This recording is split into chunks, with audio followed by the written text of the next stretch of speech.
pride, the euphoria that we feel today, having passed the Respect for Marriage Act, a landmark decision, landmark law, change in the law for full equality. So it is a glorious day here in the House. Now the federal government will never stand in the way of anyone marrying the person you love. This morning was also a moment of personal pride. Signing this legislation is one of the last bills that I signed in the enrollment ceremony as Speaker of the House. It was my first speech on the floor when I was sworn in and had just a moment to speak, was about I've come here to fight against HIV and AIDS. That was my very first words on the floor of the House. And one of the final bills as Speaker the first time around that I signed, December 2010, was the repeal of Don't Ask, Don't Tell. So now here we are now, and we have the repeal, and we have the Respect for Marriage Act. And what it does, it repeals certain things. How wonderful is it that on the same day that Brittany Griner is going to be free, thank you, President Biden, thank you to Secretary of State and other national security people, and to our colleague, Greg Stanton, who represents Arizona, Phoenix, Arizona, in the Congress. He has brought her here. We have met her when she was here playing and basketball, and now, today, she is free to go home to her wife on the same day that we passed the Marriage Protection Act. So we are Respect for Marriage, the Respect for Marriage Act. So we're just, her freedom is a gift to the world, to all of us. Our gift to her is this legislation that her marriage is protected wherever she may live. Her wife, Cheryl, and their family will have a holiday season without worrying about whether their marriage is protected. Again, we commend President Biden, our colleague, Greg Stanton, as well as the Secretary of State and the others. And I saw on my way over to speak on the floor on the defense bill that Paul Whelan has said that the president made the right decision in getting her to be free, as we're all committed to his freedom as soon as possible. So we have the National Defense Authorization Act on the floor. As I said to you, it's going to be very strongly bipartisan. There's so many initiatives in there that support our workforce, our men and women in uniform and their families. And so we're urging a strong Democratic vote in that regard. The number is higher, and so there's some reluctance about a higher defense bill, but our needs are greater, and many of the needs of our men and women in uniform are where we have increased our funding in the bill. I salute the chairman, Adam Smith, and ranking member Mike Rogers. I just commended both of them, but spoke personally with both of them to thank them for bringing this legislation to the floor. As with all legislation, we did not get everything we wanted, but we did advance, honoring our oath of office to protect and defend. This year, Democrats fought for and won key provisions in it, and I want to point those out. 4.6% pay raise for service members, strengthening the fight against sexual harassment in the military, a step forward from where we were last year, which was good. This is better, making it easier for federal firefighters who contract certain diseases to qualify for federal workers' compensation. Historic investments in defense research at HBCUs and other minority-serving institutions, requiring the government contracts to use American-made semiconductors per our CHIPS and science legislation, but it's in this bill, too. Promoting American global leadership by investing in our alliances, almost $20 billion between Europe and Asia, and landmark ocean conservation package, very important, especially 40% of the population lives on the coast, including on the Great Lakes, and so this legislation is very important. We did defeat the Republicans' extreme attack on health freedom, ensuring our troops can travel to access full services, reproductive services, including abortion, if stationed in an anti-choice state. So that's was sustained in this legislation. Meanwhile, the Congress remains hard at work on an omnibus government. You're interested in that, are you? The omnibus bill, maybe? Me too.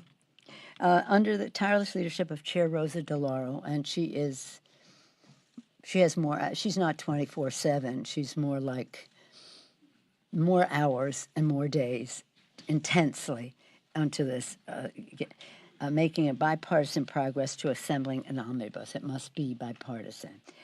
Let me be clear, our strong preference is to have a bipartisan omnibus bill.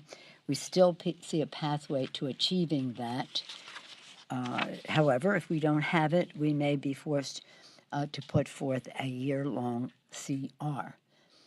I don't like that, but it's much better than the poison that might befall us in another kind of bill. This is the last resort, and doing so would leave many critical government services, including the Defense Department, inadequately funding the year ahead. Secretary Austin has been relentlessly relentless. CR is not an answer for us. We need the additional funding that would be in the bill, some of which was in the authorization that I discussed earlier. Last week, Secretary Austin, in writing, warned that failure to pass the omnibus will result in serious harm, significant harm to our people and our programs, and would cause harm to our national security and our competitiveness, he wrote to all of us, all the leaders. I'll close with this. This week, we awarded the Congressional Gold Medal to our heroes of January 6, 2021. In one of our nation's darkest hours, these law enforcement officers bravely stood in the breach, stared down deadly violence, and ensured our republic survived that day. We remain grateful for their service and sacrifice, defending not only our Capitol, our Congress, but our Constitution. All of us take the oath of office to preserve, protect, and defend the Constitution, which is the bedrock of our democracy. That's what they did that day. Clearly, honoring this sacred oath is not a priority shared by our former president. Any questions? You got first last time. You think you're going to be first this time? Yes, sir. Madam Speaker, a number of Republicans have issued statements today, grateful Brittany Griner's returning, but being pretty unequivocal, they're concerned Paul Whelan wasn't part of the exchange. Yeah, Saying well, he should have been part of the exchange. Do you have any concern about that? well, he himself has said the president did the right thing. Paul Whelan, he himself said the president did the right thing. I saw that as I was going to the floor. We are everyone is fully committed. Brittany, being a basketball star, and her name was more famous to everyday Americans, but Paul Whelan is of at least equal concern to us to have his freedom. So that nobody is saying, oh, well, we just settled for this. No, he becomes even a larger priority. Madam Speaker, Yeah. Madam Speaker. Okay, go ahead. Follow up on that. Republicans are also criticizing the prisoner swap that was involved. A convicted arms dealer with American blood on his hand. They say that swap only will embolden Vladimir Putin. How do you respond to that? Well, he has served most of his term, is my understanding, majority of his term. I agree with their characterization of who he is as a bad guy.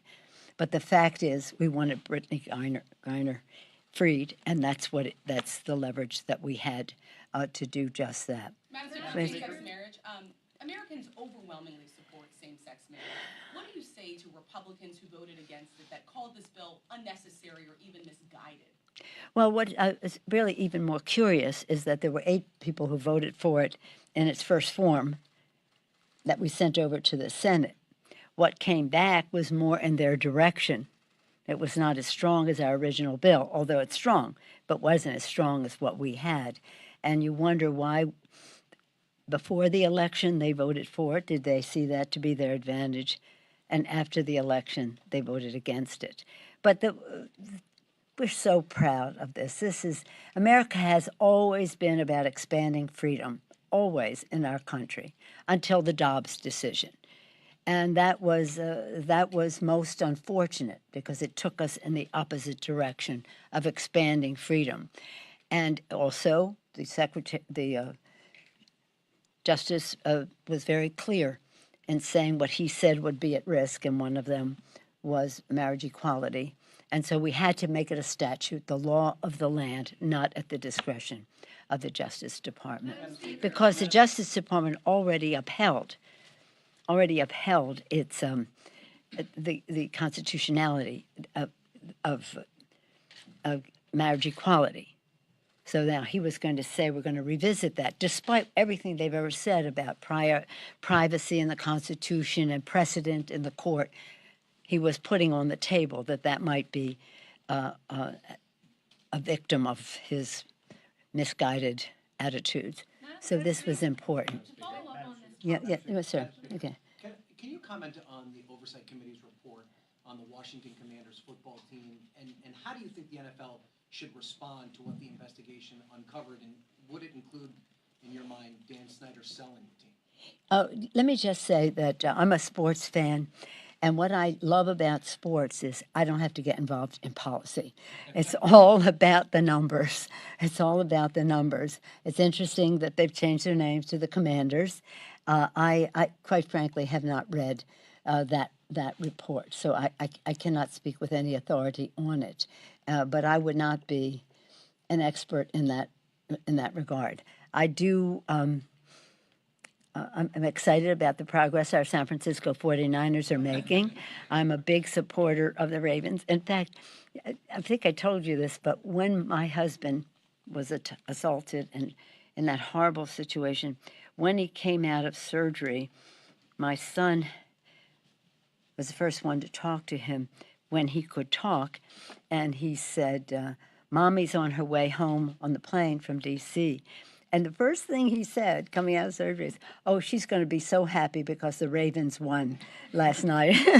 That was Thursday Night Football. Yes, Jake? Jimmy Garoppolo is out, but we won't go there. But on the omnibus, Yeah. I mean, you've been a party to a number of these agreements. Yep.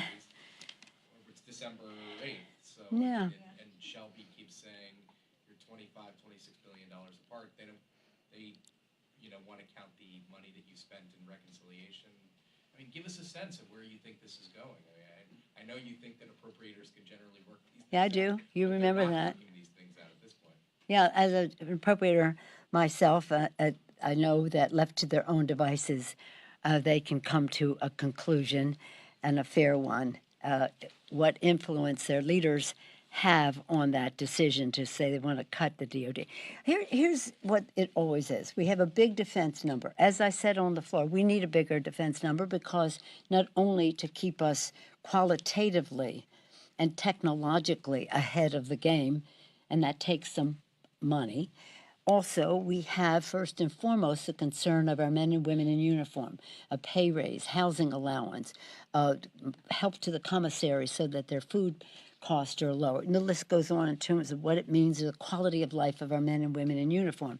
So we support that, and really a very large amount of money would be in the appropriations bill, which we would have been willing to recognize and to do. The issue at hand is, did you all know that veterans are not a security? They don't come under security. They don't come under defense. They come under domestic. They don't come under defense. They come under NDD, non-defense discretionary spending. More on the subject than you want to know? So the more we do for our veterans, which we should do, they want to take it out of other needs that we have for our judiciary, for our housing, for education, for food, for transportation, for energy. Look at the cabinet and see the different categories that we have a responsibility for. So if we're increasing veterans at the expense of our domestic agenda, then you see how challenging that is. So we have suggested for years now that we have veterans in their own category so that it's not at anybody's expense that we are, because our veterans, they tell me, we need our veterans and benefits. We need the VA. We need all of that. But we also need food stamps, and we need Medicaid. We need other things that are in the domestic side of the budget. So that's the how do we, and as you said, they said, well, you have your domestic. No, we were fighting a pandemic. That's what those first bills were about, because they don't just name reconciliation, they name other bills as well. So that's what we call legislating, and we'll just have to get it done. But if not, we may just have to go to a CR, which would be most unfortunate. But we have to weigh it against how unfortunate it would be if they cannibalized the domestic budget at the expense of the defense budget. We need them both. Yes, ma'am. Yes, ma'am. Obviously, the House juggling a long list of priorities right now, but will you commit to bringing a bill to the floor to tackle stock trading among members? Well, I said all along, I support whatever the committee recommends. Whatever the committee recommends. But in order for that to happen, they have to have the votes. And that's what we're waiting to hear. It could be that they could get something that could be ready next week. But I've said whatever the committee recommends, I support. Among the people who have been advocating, they have some disagreements. Who wants this more than that? Who wants this more? And they'll just have to, as we do when we legislate, come to a conclusion so that we could have the legislation, which I hope that we will have. Madam Speaker. Yeah, okay, Chad. Thank you very much. I got the first and last. What did they say? The first shall be first and the last? Whatever. Anyway, my question on the. What is he talking about? Is this biblical? Is he speaking in biblical terms now? Fox News goes biblical. That's good. What do you got? Well, wait till I ask you about Baker Mayfield in the 90s. In any event, with the defense bill, you heard Republicans criticizing, oh, we need the defense bill passed soon. So the defense bill is now passed. Yes, passed. Okay. But they say, out of the other side of their mouth, they said, why don't we punt over the spending till next year? How do you respond to that when it seems like there's an inconsistency there where they're talking about we got to get the defense bill passed now, but then as you lay out this case about the problem for the military, if you have to go to a CR and this gets punted to next year? I think that's a question for the Republicans. They're saying we should have the defense bill passed now, but we're not going to do this funding until next year. It's totally inconsistent, unsafe, and the rest. So you just have to ask them that. But it just shows you how determined they are not to invest in the American people. The education, the strength of our nation is, of course, related to our military might, and we recognize that. Whether it's how, in terms of technology and the rest, we take ourselves to a new place and not just old ways of thinking about defense, and that's what this authorization bill takes a giant step to do. But our strength of our nation is also measured in the health, education, well-being of the American people. Certainly our men and women in uniform and their families, but beyond that. And what I love about this, one of the things that I like about this bill, scratch that love about the bill. One of the things I like about this bill is that it has a major investment in HBCUs, historically black colleges and universities, and other minority-serving institutions to make sure that our defense has the benefit of the thinking of everyone in our community, wherever they are in our economy, our society, and our ethnicity. So it's about how you measure our strength, and we think our strength cannot ignore the health, education, and well-being of the American people, which is what the NDD is about, the non-defense discretionary spending. Thank you all very much. Thank you so much. What about Baker Mayfield coming to the Niners? It's one of the Rams. But you guys missed out. My point is you guys missed out. First should be last should be first. You're asking me about the Rams? Well, no, I'm saying they thought that he would go to the 49ers. Yeah. But he went to the Rams, so Yeah. did you guys miss out? But we've done all right this year. We're very proud of our acquisitions. Thank you.